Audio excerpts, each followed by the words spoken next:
Hey guys, I am currently in the middle of a recording for my YouTube channel, and I'm recording a cover that you will see on this Saturday or the last Saturday. Anyway, I thought that I would also tell you guys how I record and how my entire process goes because you've asked about it quite a lot of times on Instagram. First of all, what you need. You need a laptop or an iPad, maybe if you want to record in GarageBand, but I'm not sure how to do it. I'm just going to tell you how I do it. So I just need my laptop. I need an audio interface, but I've also recorded without audio interfaces, so I'm going to talk about that in a little while. And you're going to need a microphone, probably a stand if you want to make the process easier. And you need headphones, and that's all. So basically, an audio interface is the tool, a little box that helps connect your microphone to your laptop. That helps the signal go from your microphone or from your guitar or from your bass or whatever to your laptop. If you don't want to buy an audio interface and you feel like it's more than you budgeted for, you can use a USB microphone. I have previously recorded a lot on Blue Yeti. I've also recorded simply using my laptop's microphone. I usually use those for Reels and not for YouTube. For YouTube, I prefer to record proper microphone recordings because they're the best quality. For your microphones, this is a condenser microphone. This is more sensitive. This requires phantom power. And this is basically for studio use like I'm doing right now. You can also get a stage mic. I have one from Sennheiser. I think it's 8 to 35 because it was best for female vocals. And yeah, this is what it looks like. You also have to connect this, and the wire is the same. You just need one XLR cable. For this or this, you need something different. For USB microphone, the wire is already in there. You need a proper, you just connect it using USB, and that's it. This is better for on stage performances. If you are starting out, condensers can be too powerful and you might not be used to hearing your own voice. This picks up sound from everywhere. This is Audio Technica 2035. This microphone, I use it when I'm recording outdoors simply because the quality is comparatively not that clean. However, this is unidirectional, which means that only whatever's in front of this part of the mic will be picked up by the mic and everything else is silenced, which helps a lot when I'm doing outdoor recordings and there's a lot of noise. Also need a DAW or a digital audio workstation, which is basically sort of like your canvas for your music, or like Paint or Photoshop for your graphics. This is where everything gets put together, and everything that I'll be using, everything that I'll be doing inside the DAW, you can do it whether you use condenser, whether you use USB microphone, or you use dynamic, it doesn't matter. The process will be the same. So now that we have that clear, how to start recording. Let's go. Okay, so I have this microphone connected via this wire to my interface. I use Evo Audient 4, and because I'm a condenser, my phantom or 48 volts, you'll see this, or phantom power, whatever, that is on. You don't need this on when you're using dynamic. Now your wire goes here into either one of the inputs. Now if you're using Evo like me and you also want to record your guitar, if you put your guitar's wire inside here, it'll come on input 1, so make sure that your mic's on input 2. This is something that I had to struggle with a lot. This is basically the wire. This is the main cable that gets attached to my laptop because my laptop only has type C, so I use a connector. And then you have your jack for your headphones. This is for your instrument if you want to connect your guitar straight. But I would prefer, if you want a more natural sound, use your microphone to record your guitars as well. Anyway, these are the inputs. This is, like I told you, the phantom. You don't need to know this unless you're using Evo, then this is like gain staging.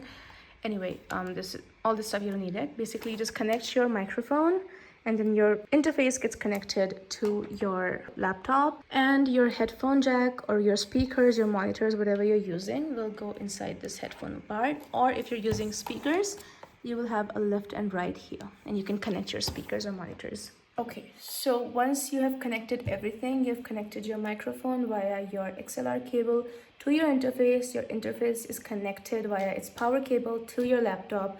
You have something to hear the sound on using your headphones or monitors, and that too is connected via the interface. If you're using a USB microphone, you can directly connect it to your laptop. You don't need the interface. The one I use, Blue Yeti, they have a earphone jack inside the microphone itself, so you don't need anything extra. Okay, now that we're here, you can use any DAW you want. You can use Audacity if you're just starting out, that's free. GarageBand is free. You can use Logic Pro, which is what I use, and there are a lot of other great options, Fruit Loops and Ableton, etc. Now once I open Logic, this is what I see. Okay, excuse my cold coffee, but it's gonna be there. When I open Logic, this is what shows up. Now I'm gonna click on audio. I'm gonna select the input where you have connected your mic. So on your interface there were inputs and you had connected, right? Remember? So I'll choose input 1 because that's where it's connected. Audio output is okay, and now I'm gonna create. Okay, if this is what's happening with you as well, you can first close the monitoring. Now you won't hear that sound. And you can go to Logic Pro, settings, audio, and you can make sure that your output device is selected to your Evo 4. This is my interface. Whatever you're using, this will show up, and you select your interface in your output and input device, and now it's done. So now everything's selected. This is my audio. This is where we will record our vocals. So I'll call it Vox. Now if you're using a backing track, you can simply go to YouTube, use YouTube to MP3 converter and download it into MP3, which is what I do when I'm using karaoke. This is where your downloads are, and you can open this, go to downloads, and you can search. But anyway, I'm gonna search here. So let me, the song that I was doing, Off My Face. So if you're not seeing it, the folder is not selected. I'll go here, I'll go to downloads. And when I select Off My Face, this is what I have. You drag and drop it and you have your karaoke ready. You can hear it.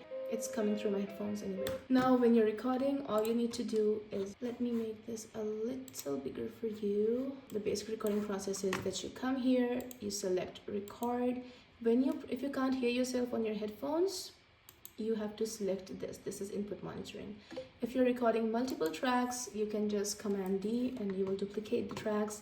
You can change whatever you want. You can pan them through here, which is what I do in a lot of songs that have harmonies. All you do is, if you want to mute a track, you can mute it. You can solo a track, right? This is the only track that will play in that way. And that's it. I just start recording and I record my songs. And once I'm done, let us first make it small. Now you have to select the section that you want to bounce. So if you're doing it for reels, you only want this much part, you need to select this much part.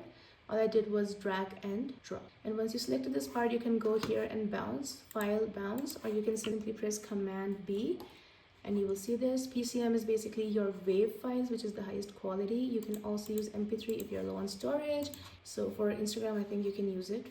And that's it. Here you name your file and you're done. That's it. You bounce it and it will be done. I'm not gonna bounce it, of course. And that's literally the entire process. For your guitar, if you want to record your guitar, you're gonna either one, you can place your mic strategically in front of the hole of your guitar and record it as different audios.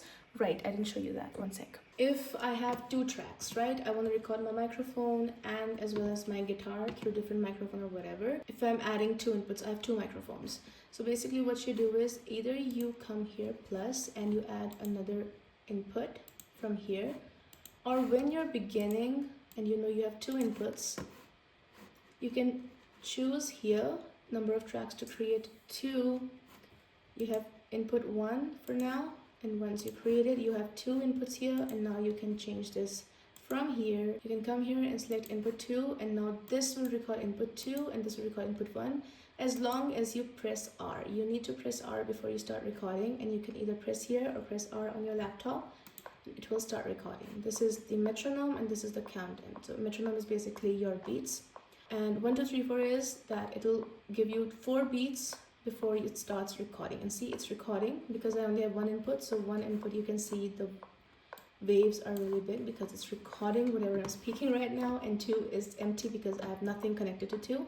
But if I had my guitar connected on 2, it could have been recording simultaneously. If I'm directly connecting, if you have a semi-acoustic, then you need a TS connector, which is like this, sort of a little bigger than this jack, but it's not like XLR. And you can place it where your input is. I can't get the wire to reach here. Okay, so this is where your inputs are, and this is the XLR cable. Your TS wire will, I think I have it here, right? This is the jack for your guitars, and you can simply connect one to your acoustic guitar, to your bass, whatever. And I have never recorded bass, so I don't know. Or you have your instrument here, you can connect it to the instrument. If you connect it to the instrument, it is automatically on input 1 anyway.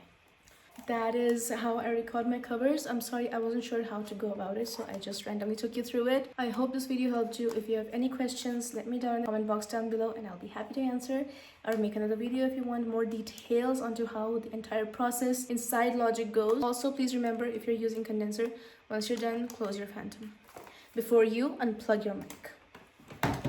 Otherwise you're gonna damage it. This does not go for dynamic or USB mics, only for condenser mics, which are these big bold ones. And yeah, that is how I record my covers, and I later record my video and just sync them using any video editing software. And that's it. Thank you so much for watching. I hope you learned something, and I will see you in the next one. Bye.